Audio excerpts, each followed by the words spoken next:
What's your name, anyhow? Clyde Barrow. Pleased to meet you, Monty Party Partner.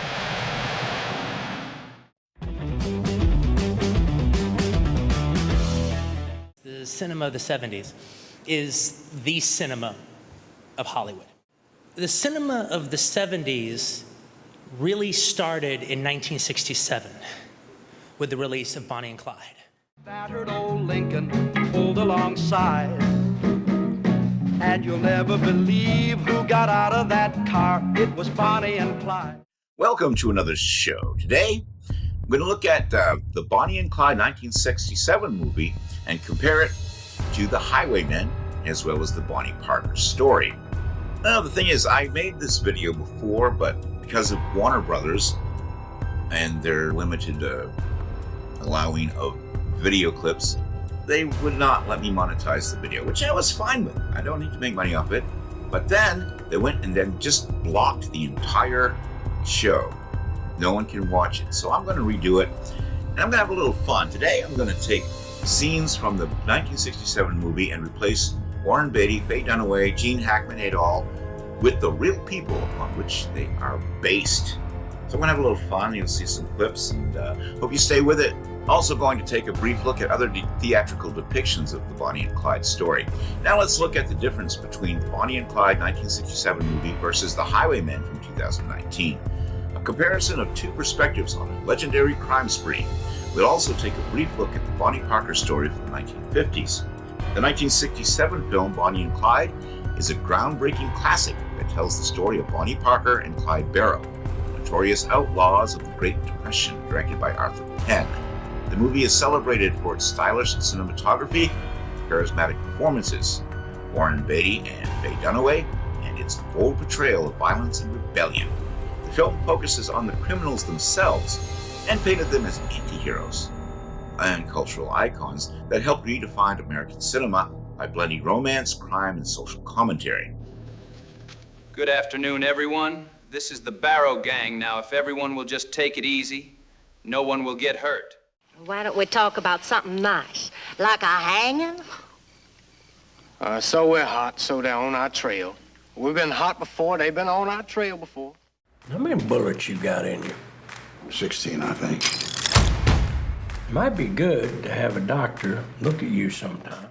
In contrast, The Highwaymen offers a different perspective by centering on the lawmen who hunted Bonnie and Clyde, directed by John Lee Hancock and starring Kevin Costner and Woody Harrelson. This film follows former Texas Rangers Frank Hammer and Manny G as they pursue the infamous duo. Rather than glamorize the criminals, The Highwaymen emphasizes the toll the manhunt took on the officers and the moral complexities of justice, presenting a more somber and realistic tone, while Bonnie and Clyde romanticize its protagonist and is remembered for its influence on pop culture and filmmaking. The Highwaymen serves as a counterpoint, highlighting the consequences of their actions and the dedication of those who brought them to justice. Together, these films provide complimentary reviews as one of America's most infamous crime stories, each shaped by the era in which it was made.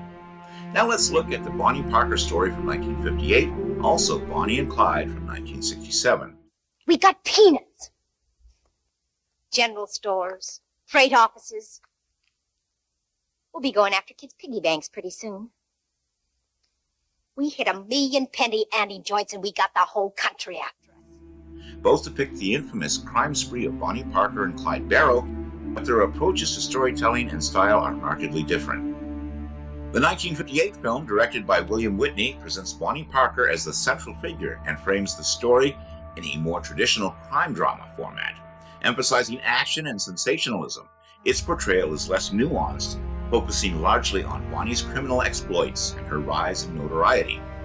In contrast, Bonnie and Clyde, directed by Arthur Penn, revolutionized the genre with its stylized violence, complex characterization, and countercultural undertones. This film offers a more balanced depiction of both Bonnie and Clyde, exploring their motivations, relationship, and the social context of the Great Depression. Is that your money or the bank's? Mine. All right. You keep it then. The 1967 version is often credited with ushering in a new era of American film, blending realism with romanticism and featuring groundbreaking editing and cinematography, while the Bonnie Parker story remains a cult classic for its pulpy energy. Bonnie and Clyde is widely regarded as a landmark in cinematic history, celebrated for its artistic innovation and lasting cultural impact. The latter's influence can still be seen in modern crime dramas, whereas the former is mostly remembered for its straightforward, action-driven narrative. In her review of the 1967 film, Bonnie and Clyde, Pauline Kael dismissed the Bonnie Parker story as a cheap, in every sense, 1958 exploitation film. However, recent critics have been more enthusiastic.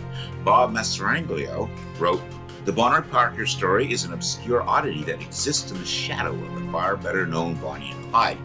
But this little film is also able to stand on its own legs." Quentin Tarantino considers the film's director, William Whitney, to be a lost master. He's quoted as saying of this film that he was blown away. It was like, who made this? I had to see everything he ever did.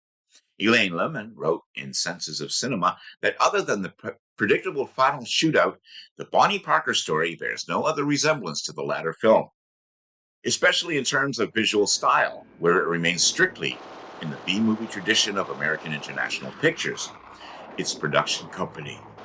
However, it is told and shot with verve and is pleasantly lurid, with an appropriately vivacious characterization by Dorothy Punk. For some reason in this film, Clyde Barrow's name was changed to Guy Darrow. Also, Marvin Buck Barrow is renamed Chuck Darrow. The 1967 film was so popular, however, Warner Brothers had so little faith in the film that they offered first-time producer Warren Beatty 40% of the gross instead of a minimal fee. Big mistake, because the movie went on to gross over $70 million, which in 1967 money is like, I don't know, $1 billion today. Also, when Warren Beatty was on board as producer only, his sister Shirley MacLaine was a strong possibility to play Bonnie. But when Beatty decided to play Clyde himself, well, for obvious reasons, he decided not to use MacLaine as Clyde's love interest. This was the film debut of Gene Wilder, by the way. In real life, Clyde Barrow was a highly dangerous marksman who had mastered most firearms, including the Browning automatic rifle and the Thompson submachine gun. The lawmen chasing him were aware of his ability with a gun, which partly explains the ruthlessness behind the way he was gunned down. The Gene Wilder Evans sequence is based on the kidnapping of Undertaker H.D. Darby and his acquaintance Sophia Stone near Ruston, Louisiana, on the late afternoon of April 27, 1933, by the Barrow Gang, who had stolen their car. They were both released unharmed several hours later. According to Darby, one of the Barrow Gang members asked what he did for a living, and when he replied that he was an undertaker, Bonnie Parker allegedly said to him in a sarcastic tone, "You may have to work on me someday." The following year, H.D. Darby was indeed one of the coroners who worked on Bonnie and Clyde after they had been killed by the police. I'm new around here. Maybe I need someone to take care of me. Oh, we'll be glad to take that job. In one scene, while holding up a bank, Clyde Barrow tells the farmer he can keep his own money. "Is that your money or the bank's? It's mine." "You keep it then."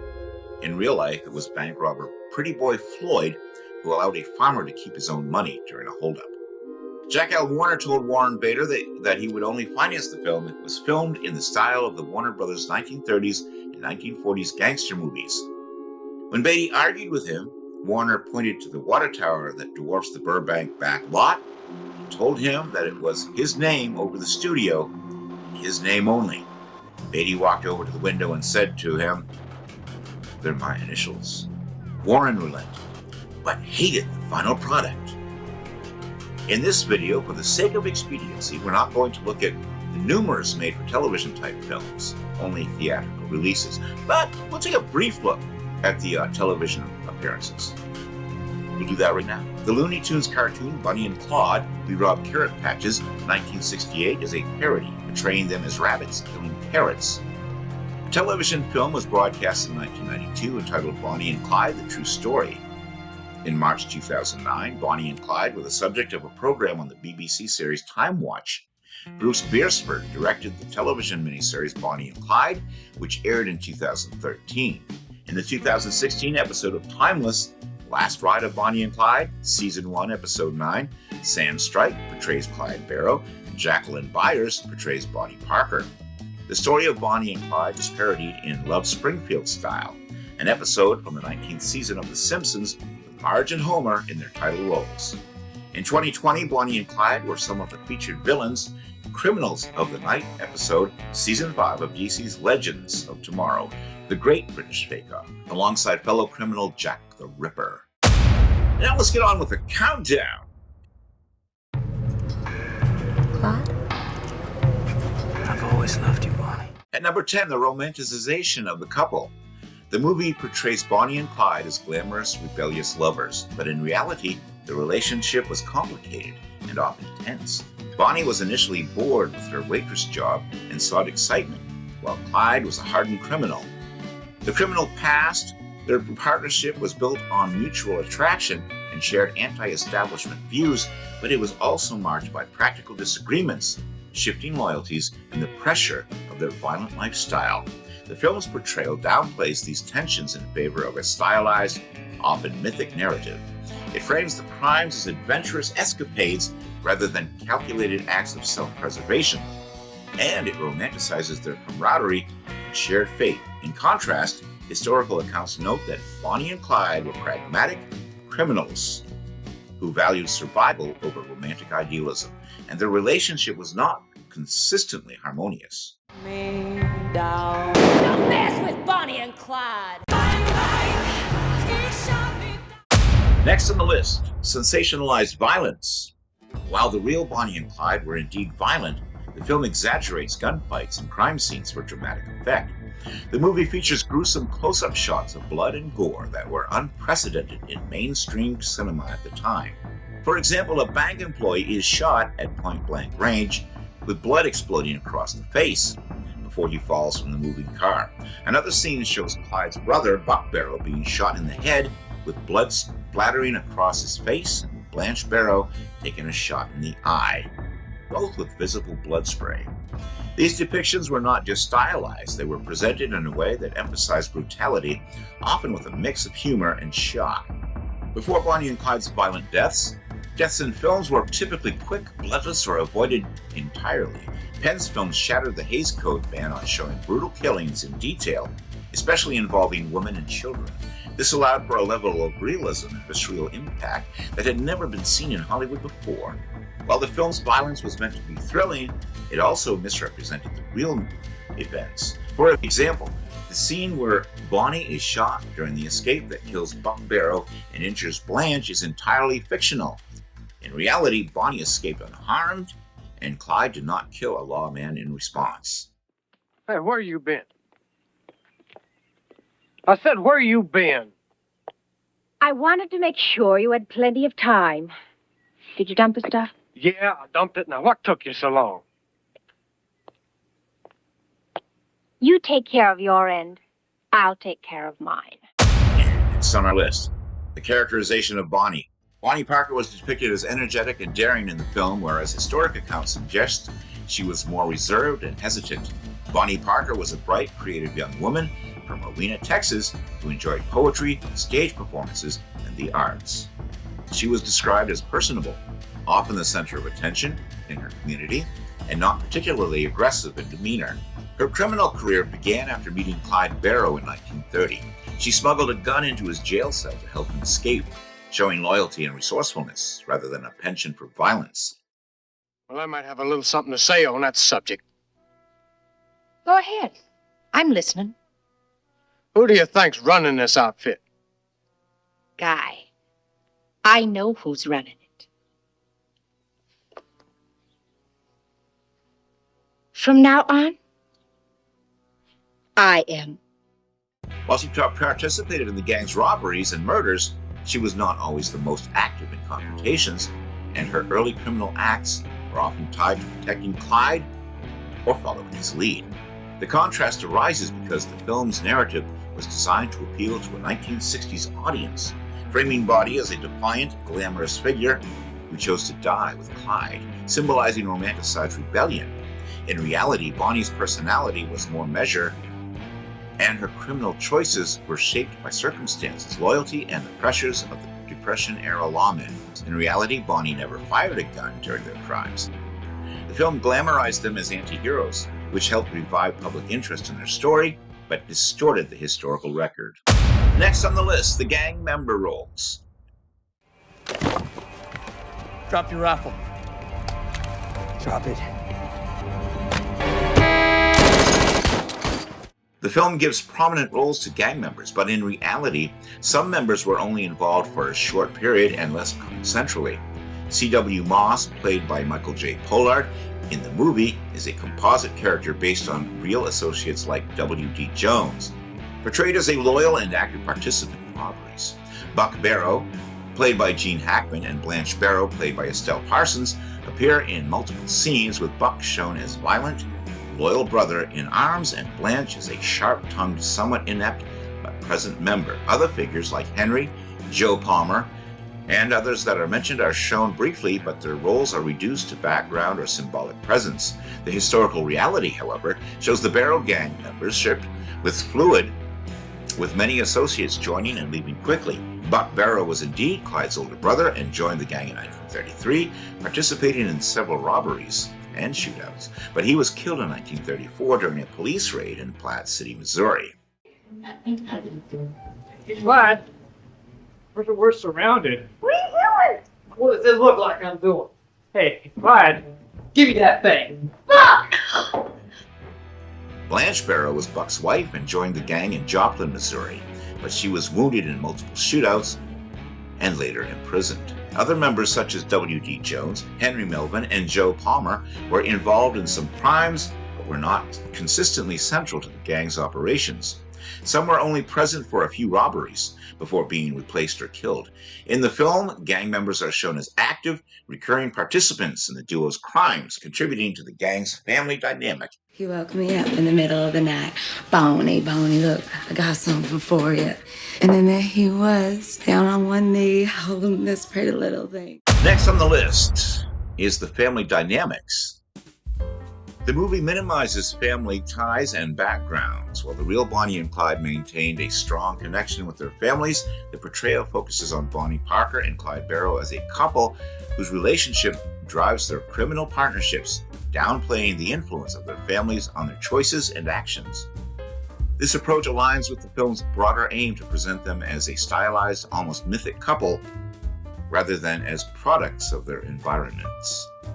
In contrast, the real Bonnie and Clyde had deep, complex family ties that shaped their lives. Bonnie Parker, born in Rowena, Texas, was the second child in a family that valued education and poetry, and she remained married to her first husband, Roy Thornton, even after his imprisonment for murder. Clyde Barrow, born in Topeka, Texas, grew up in a large, poor family of 9, living in a wagon for securing a tent, and was the youngest of multiple siblings. His brother, Buck Barrow, also a criminal, joined the duo later, and Buck's wife, Blanche, became part of their gang. These family connections, Bonnie's enduring marriage, Clyde's extended family, and Buck's involvement were central to the criminal network and survival. The film's omission of these family details simplifies the narrative, making Bonnie and Clyde's bond seem more personal and less tied to their social and familial contexts. In reality, their criminal careers were influenced by family relationships, shared histories, and the support for complicity of relatives, which the movie largely ignores. Well, now, looky here. We're in the custody of Captain Frank Hamer, and Frank here is a Texas Ranger. He sure enough is. Next on the list, the portrayal of law enforcement. Big old Texas Ranger waves his gun at us, and we just welcome him like he was one of our own. Lawmen are shown as bumbling or villainous. However, actual officers involved in the pursuit were highly skilled and persistent. The movie's modernist style and moral ambiguity frame the posse hunting the outlaws as a flawed, even tragic force. Characters like Frank Hamer, the Texas Ranger leading the pursuit, are shown as morally conflicted, questioning the legitimacy of the system they serve. The film's self-reflective techniques, such as Bonnie's acts of photographing Hamer, symbolizes a challenge to authority. underscoring the idea that lawmen are not infallible heroes, but figures whose power is contested. This cinematic portrayal contrasts sharply with the historical reality. In fact, the real lawmen involved in the 1933 to 1934 manhunt were highly skilled, persistent, and professional. The FBI's Bureau of Investigation, then led by J. Edgar Hoover, coordinates a massive interstate pursuit that stretches AC across multiple states. Officers like Texas Highway Patrolman Ear Wheeler and Holloway Murphy, who were killed during the Easter Sunday Massacre in April 1934, were young, dedicated, and willing to risk their lives to stop the gang's cowboys and Indians' antics. Their actions were part of a well-organized multi-agency effort and reflected the growing federal role in criminal justice during the Great Depression. The 1967 film romanticized almost mythic tone, where Bonnie and Clyde are anti-heroes and the lawmen are tragic figures, which contributed to a popular but misleading image. In truth, the officers were not bumbling, but rather some of the most determined and capable lawmen of their time, whose persistence and professionalism were key to ending the gang's reign of terror. Next on the list, Bonnie's injury. The film briefly mentions Bonnie Parker's injuries, but in reality, she suffered a severe leg burn in a car accident that affected her mobility. The accident happened when Clyde Barrow was driving fast down a lonely Texas road and came upon a washed-out bridge. Unable to stop in time, the car went over the edge and crashed into a creek. The impact jarred Bonnie's seat forward, pinning her in the car as it began to catch fire. The battery acid from the damaged car spilled onto her legs, causing deep burns that damaged the tissue down to the bone in some areas. These burns made it extremely difficult for her to walk. She often had to limp, hop, or be carried by Clyde. The injury left her with a pronounced limp for the rest of her life. The film's portrayal of her injuries was minimal. Yeah, it's Clyde. This is it. Next on the list is The Final Ambush. The movie dramatizes their deaths, but the real ambush was swift and brutal, with little warning or cinematic buildup. When the posse opened fire, they shot 130 bullets into the couple's tan Ford V8. All that's interesting. The ambush was swift. There was no warning, no last stand, and no time to react. The violence ended in seconds, and the silence that followed was immediate. The real ambush was not a dramatic standoff, but a planned roadside trap. Clyde's driver, C.W. Moss, had brought the couple to his father, Ivan Moss, who was hiding men in the trees. Ivan's flat tire in the narrow lane forced a stop, and the hidden posse opened fire without hesitation. This was a calculated move to end the fugitives quickly, not a chaotic chase. The film's ending, when Clyde realized the trap too late, is a fictionalized dramatization. In reality, the couple were already in a vulnerable position, and the ambush was executed with precision. The aftermath saw crowds gathering, newspapers printing sensation stories, and the couple's deaths cementing their status as national legend. The press interactions. The film shows Bonnie sending photographs and poetry to the press while on the run, but there is no evidence this occurred. Clyde's killing of a lawman, while Clyde did kill people, the specific lawman killed as depicted in the film is not supported by historical accounts. Now, what's accurate? The film's core plot, Clyde and Bonnie bank robbing spree. Their relationship with C.W. Moss and their eventual capture aligns with the general timeline of the Barrows gang's activities from 1932 to 1934. The depiction of their violent crimes and the tension with law enforcement is consistent with the historical record, though dramatized. In short, Bonnie and Clyde is groundbreaking cinematic work, but it does not accurately reflect the Great Depression era setting or the lived experiences of the real Bonnie and Clyde. And finally, at number 1 on our list is the historical context. All right. Nobody died. This isn't a funeral. Not yet. The 1967 film uses modern attitudes and styles that don't accurately reflect the Great Depression era in which Bonnie and Clyde lived. The key historical inaccuracies, modern attitudes, and styles, the film's costumes, slang, and cultural references are anachronistic for the 1930s.